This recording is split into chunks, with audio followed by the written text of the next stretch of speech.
No cabe duda de que al ser humano le gusta categorizar, etiquetar, ponerle nombre a las cosas y agruparlas en distintas categorías y clasificaciones. Lo hacemos porque es una manera más sencilla de construir, una manera de aprender y de retener el conocimiento además, y de que este conocimiento nos sea fácilmente rescatable cuando lo necesitamos. En muchas ocasiones nos basta recordar las categorías que hemos establecido y saber a cuál de estas categorías pertenece aquello que estamos analizando. En su versión más primitiva, este tipo de pensamiento categórico podría salvarnos la vida en muchas ocasiones. Establecíamos categorías en cuanto a, no lo sé, clasificaciones de plantas que eran venenosas o que no lo eran, de animales que eran fáciles de cazar, de aquellos más escurridizos o incluso entre clanes más o menos agresivos o amigos y enemigos. Y esto lo hemos seguido haciendo con todo. Y por tanto, los protagonistas de este guión, de nuestra historia, pues no iban a ser menos. Pero si hay algo que nos guste más que clasificar, es una buena historia. Y en una buena historia, como estamos haciendo a lo largo de este curso, hay que conocer muy bien a los protagonistas. Hasta ahora hemos hablado de riesgos y de riesgo en general, de eventos de riesgo, y hemos visto algunos ejemplos concretos de determinados tipos de riesgo.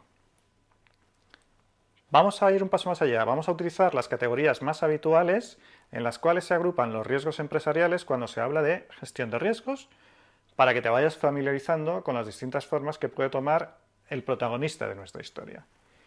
Después veremos las ventajas de realizar estas categorizaciones y también veremos a qué necesidades responden esta forma de categorizar y de agrupar.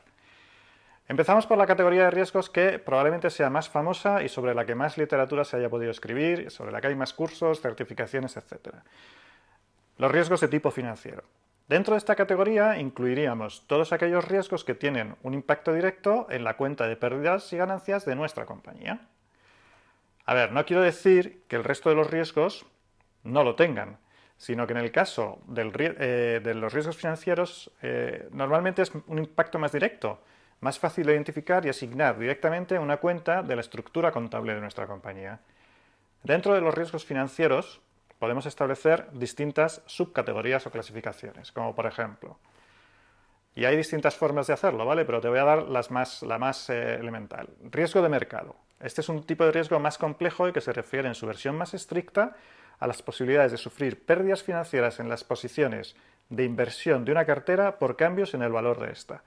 Normalmente estos cambios se suelen producir por variaciones en alguno de los factores que determinan su precio, como el tipo de interés, el tipo de cambio, por lo que algunos autores lo consideran de manera más general e incluyen el riesgo de tipo de interés y el riesgo de tipo de cambio en el riesgo de mercado.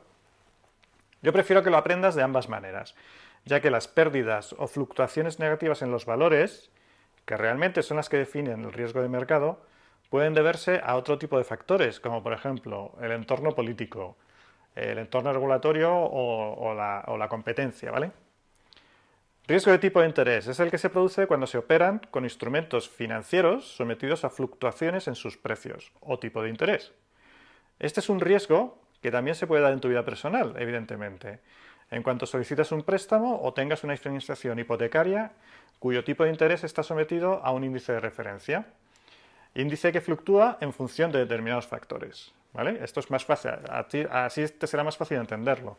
Tienes lógicamente el riesgo de que el tipo de interés suba y que tengas que pagar durante un tiempo determinado pues un tipo de interés mayor y por tanto una cuota más alta, unos intereses más altos.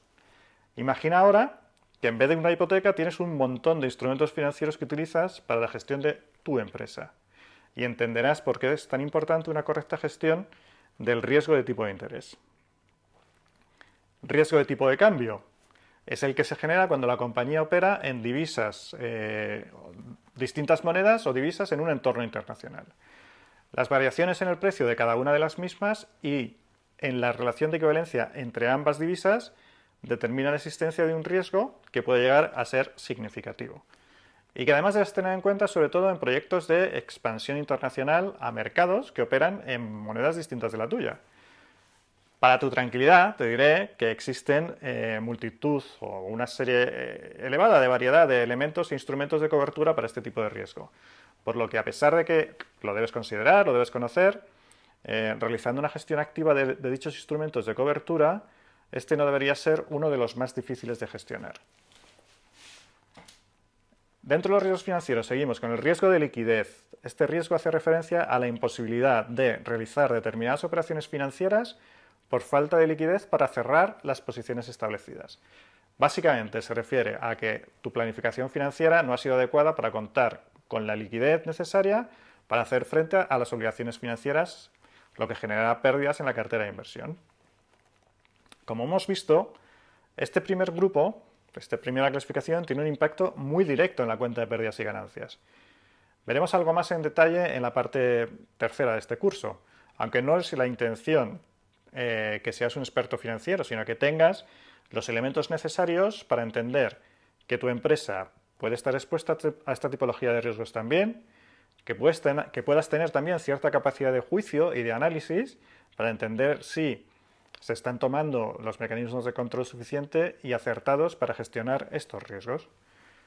En el mercado hay muchos cursos y certificaciones, como decíamos, específicas para el manejo de estos riesgos y sobre todo para la gestión de sus instrumentos financieros, los instrumentos de control y de cobertura.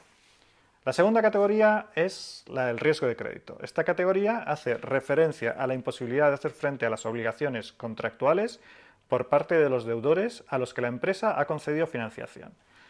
Algunos autores incluyen también en esta categoría, entre los riesgos financieros, aunque como yo te he dicho antes, prefiero que la estudiemos por separado. Tercera categoría, riesgos operativos. Diría que aquí está normalmente la mayor parte de los riesgos y eventos de riesgo de las compañías actualmente, ya que en este caso estamos hablando de riesgos relacionados con los procesos, los recursos humanos, sistemas y acontecimientos externos. Incluiremos aquí también todos los riesgos derivados de las relaciones con terceros. También veremos en este apartado los relacionados con la tecnología, como parte específica de los sistemas, y los que tienen que ver con la ciberseguridad. Cuarto apartado de la clasificación, los riesgos normativos y legales. Todo lo relacionado del comportamiento tanto individual como a nivel compañía en relación con las normativas existentes.